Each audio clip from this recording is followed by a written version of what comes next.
Hey Coasters! I've been on YouTube now for 3 months creating content. I would like to share with you 3 things that I've learned and the one thing that I wouldn't recommend that I did that I wouldn't do again. So with that, let's start with title.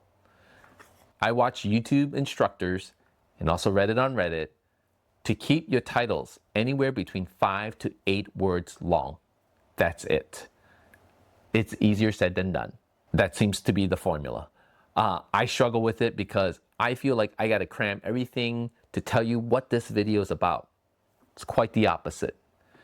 So as a viewer too, and I had to reflect on it, when I'm looking through YouTube, what am I watching? And what do I do when I read a title? Something needs to pull me in. So it made sense, shorter title. End it with a question or a call to action. Keep the title shorter so you could pull in some viewers. And I think that's key. I made the mistake of putting too much in the title so that I can give you all that you're gonna watch. Apparently that doesn't work very well. The next thing that I wanna share with you is thumbnails. Thumbnails are interesting. I've created my own, even used my photos as a thumbnail. I generated ones from AI. The AI generated ones got far less views than my natural or / real images that I've used as my thumbnails. Maybe people are getting AI fatigued. That could be a thing. I don't know. I have no research behind it. But for me personally, when I see AI generated thumbnail, the assumption in my head is, oh, that's going to be AI generated video. I really don't care to see it. Maybe, maybe that's your thing. The other thing I know for me that I've done, I'm guilty of, is too many things on my thumbnails. Keep the thumbnails clean, right? I'm guilty of it. I put circles, I put arrows, I put big block letters. It's a lot of noise on the thumbnail. So keep it simple. The other thing that I've read about and watched is making your thumbnails brighter.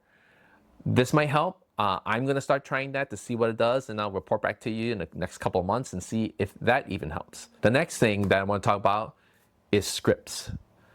Writing a script not only helps you get organized, but it helps you tell a better story and also what shots you want and you need.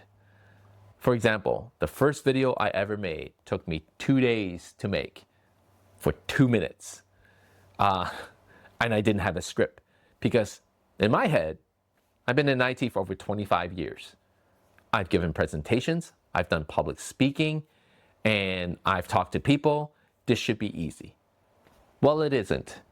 I still struggle with it today. Talking in front of a camera kind of makes me feel awkward. I'm used to giving presentations to people that are right there right now. So I get to see their body language, their facial expressions, and what questions they're going to ask. So that's not possible with the camera, but a script will kind of help you drive towards what questions will the viewer ask. So the second half of this video is not written with a script.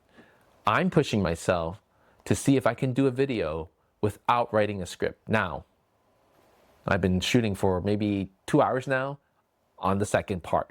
So obviously I need some more work or more practice, but that's okay. That's why I'm going to challenge myself if I can do it and see how it turns out. You guys be the judge. Leave me a comment. So we covered title, thumbnail, and script. The next thing I want to cover is something that I wouldn't recommend that I did was paid promotions. So after my first video, which had only about something like 50 something views, I said, okay, maybe I need to advertise. How do I get people to be aware of my channel? So what I did for my next couple of videos, I paid for promotions, trying to spread the word that, hey, here I am. I created a YouTube channel. Hopefully you guys like it. But what I didn't know, even though those videos were upwards over 1,000 views per video, it didn't count towards me getting monetized by YouTube. Again, let me be clear. It doesn't count towards you getting monetized by YouTube. But there's a purpose for the paid promotions though. I think if you had a product or a service, it's a great way to tell people about those things because you're getting monetized by that product or by that service. So if you just want to do content creation with no product or services, I wouldn't recommend paid promotions. Hopefully this video was helpful for you. For me, it was to kind of look back in the past 3 months to see how I started, how awkward I was and how cringy I was and how serious I was. I recommend doing that. It's kind of good refresher of who you are and where you want to get to. It kind of gives you a measurement of how, if you're improving or not, or where the weaknesses are. I think I'm going to continue doing it anyway because it's been helpful. I've even jotted down some more notes of like, hey, don't do this, do this. So hopefully that helps. I'm sure there's a lot more that I need to learn. But again, leave me comments. Also, you guys voted. 80% of you chose this for our next coaster quest. So keep an eye out. The month of April and May, I'm going to be hiding these in Michigan. So make sure you subscribe and so you can get notifications of when I drop the video. So with that said, you guys keep on coasting.